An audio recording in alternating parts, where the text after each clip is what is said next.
Hey, so I have my neuro shelf in like 2.5 hours. I already finished both of the books that I was hoping to get through for it, and you hit a critical mass, at which point studying more isn't going to do you any good. So, as part of my time killing efforts, I decided to make a post. I got a couple of requests asking for what the first 2 years of med school were like and study tips and that kind of stuff. So yeah, I'm just gonna go over, how the first 2 years are organized and, my personal opinions on studying and that kind of stuff. So, first 2 years is all just classes and studying, basically. There's two schools of thought on how medical education should be organized. The more traditional method is you go through all the healthy systems first, and then you go through all the disease systems in the second year. So you cover anatomy and physiology, and I presume some pharmacology and that kind of stuff first. And then in the second year, that's when you do the cancers and infections and all that kind of good stuff. The other way is by systems, which is actually how my school is, and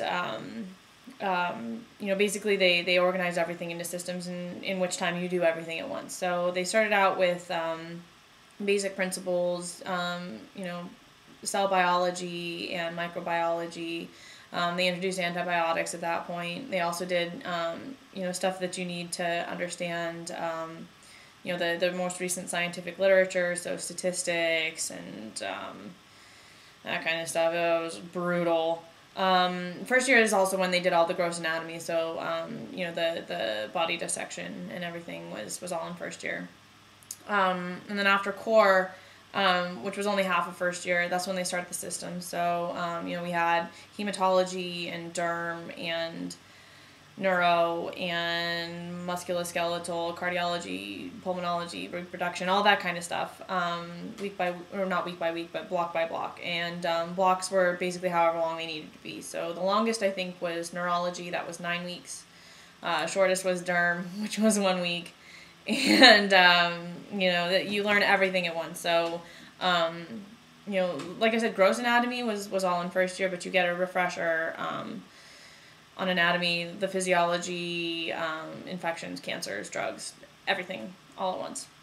Which is nice because later on when you're thinking about various problems, you learned it all at the same time. You don't have to, you've got an association between all that stuff.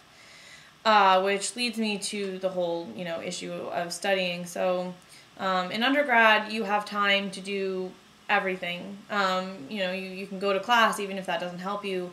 You don't have to study for the finals until like maybe a week before if you're really ambitious. But I mean, not even that much. You don't even need that much half the time. So and that's fine. You have the time to do that kind of stuff. It's not like that in med school. So what I always tell people is that you gotta play to your strengths essentially.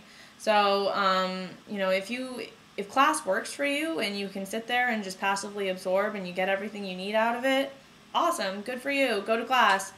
If you're not one of those, and as it turns out I'm not, don't go, because otherwise you're just wasting time sitting in class where you're not paying attention and you're text messaging your friends and you're falling asleep and doing all kinds of things that good students do. So what I did instead was, they would hand out notes for every lecture. I would go through the notes, I would watch the videos of the lectures that they had online, and that way I could pause it and make connections to other things. I could go get coffee and wake myself up, and basically I need to fit everything into a coherent whole in order to understand it. I need to make connections to other things, and I need to figure out how the little piece that I'm looking at right now, how it relates to the whole that I'm going to be working with. And that's just me. I'll forget things unless they're connected to other things.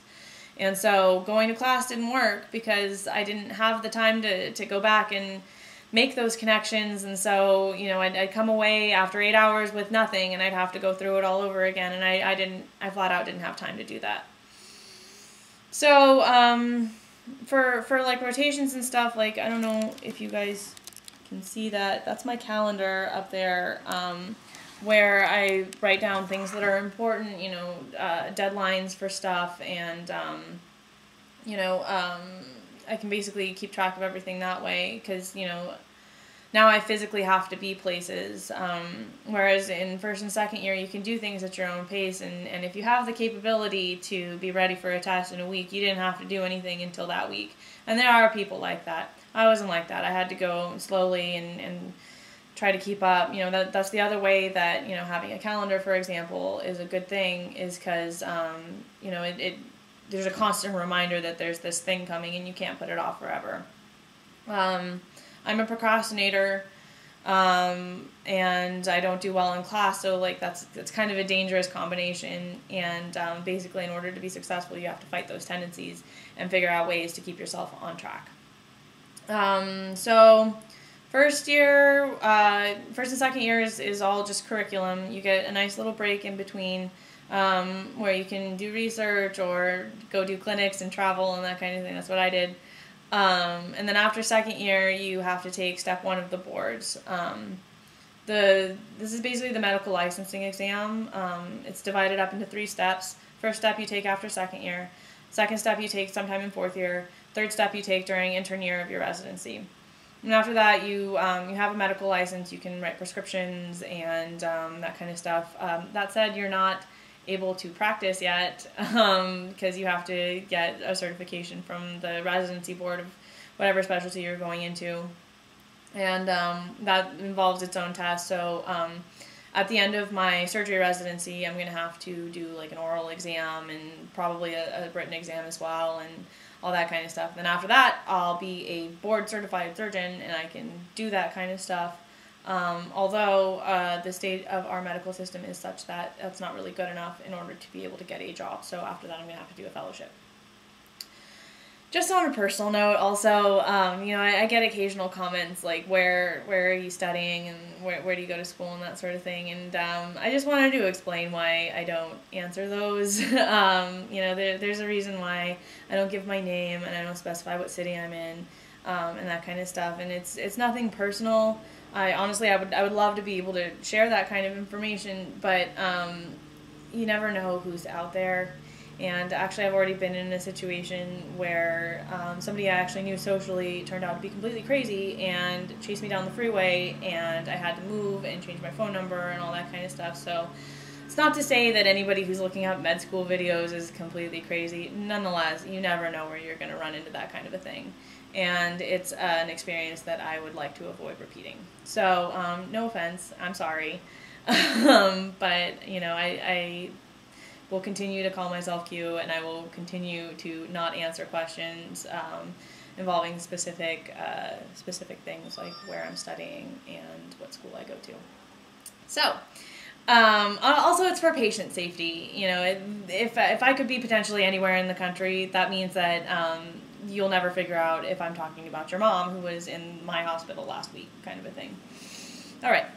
So, thanks for watching, and if I didn't address anything that you would have preferred I did, feel free to leave it in a comment or email me, and I'll try to do the neuro update after this shelf, but before CT surgery starts, because I hear it is brutal, and I hope everybody's doing well.